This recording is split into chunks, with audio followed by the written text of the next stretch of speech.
Ce film propose des principes généraux de mise en œuvre permettant d'assurer une bonne maîtrise de la perméabilité à l'air des pénétrations du gros œuvre dans le cas de plancher sur vide sanitaire, dallage sur terre-plein, traversée de murs maçonnés, qui sont bien connus pour être des sources importantes de fuite d'air, alors que c'est très simple de les éviter.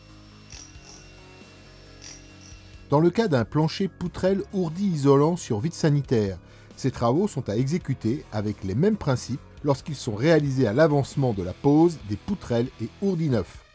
L'entreprise de maçonnerie localise l'emplacement des gaines techniques et fait déboucher les fourreaux, couleur, diamètre, nombre, demandés par les corps d'État au début du chantier.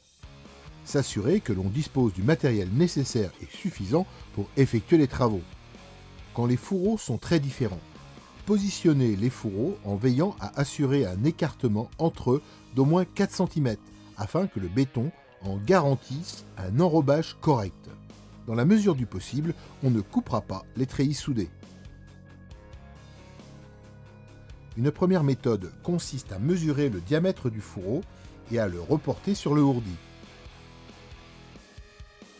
Mais toute autre technique permettant d'assurer que les fourreaux resteront écartés après le coulage du béton est acceptable.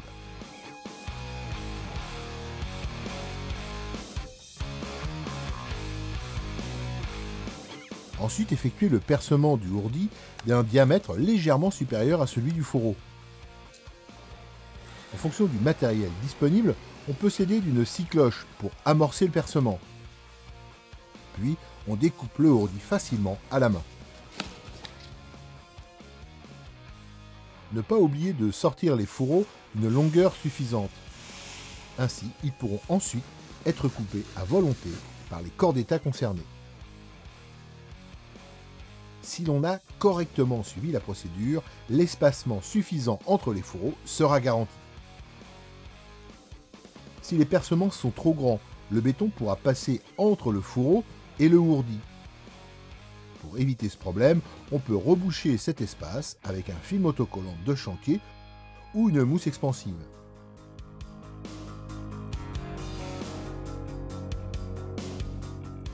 L'excédent de mousse expansive sera enlevé avant le coulage de la dalle de compression pour permettre au béton de bien enrober les fourreaux.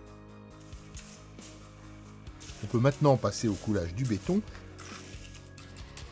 Il faudra soigner particulièrement l'enrobage des fourreaux. On portera un soin particulier à l'exécution de cet enrobage. L'objectif est maintenant atteint, avoir un écartement suffisant entre les fourreaux pour permettre au béton de bien remplir les espaces. Voyons le cas d'une réhabilitation d'une maison avec dallage sur terre-plein. On a fait passer les fourreaux par une réservation créée dans le dallage existant et remblayé. On sépare les différents fourreaux. On règle leur espacement en s'aidant par exemple d'une barre d'armature qui servira à les ligaturer aux bons écartements. La barre guide pourra être placée au-dessus du niveau de la dalle pour faciliter son enlèvement après la prise du béton. D'autres techniques permettent d'obtenir ce résultat, comme par exemple planter des barres dans le sol qui serviront de tuteur au fourreau. L'essentiel est toujours d'assurer que l'espacement entre chaque fourreau permettra un bon enrobage par le béton. On peut maintenant passer au coulage du béton. Encore une fois, il faudra soigner particulièrement l'enrobage des fourreaux.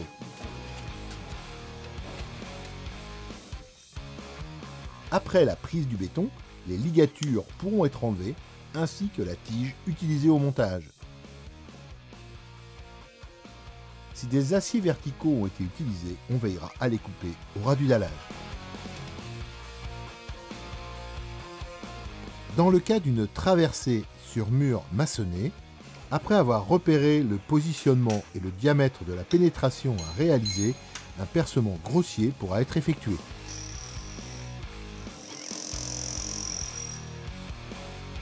Il devra permettre de positionner le fourreau en légère pente vers l'extérieur, 1 cm par mètre minimum.